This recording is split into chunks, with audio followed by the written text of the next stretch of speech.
महाराष्ट्रातील लोककथांमध्ये ब्रह्मराक्षस हे अत्यंत शक्तिशाली आणि भीतीदायक भूत मानलं जातं. या कथेसाठी विशेष प्रसिद्ध आहे.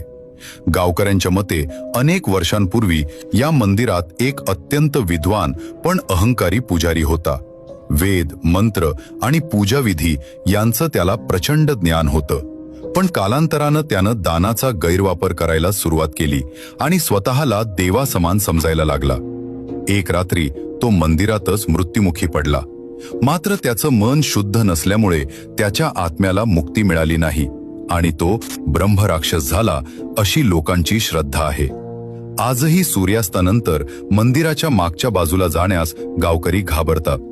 काहींनी तिथे मोठं डोकं, पंडितासारखं रूप, लाल डोळे आणि उलटे पाय असलेली आकृती पाहिल्याचं सांगितलं आहे.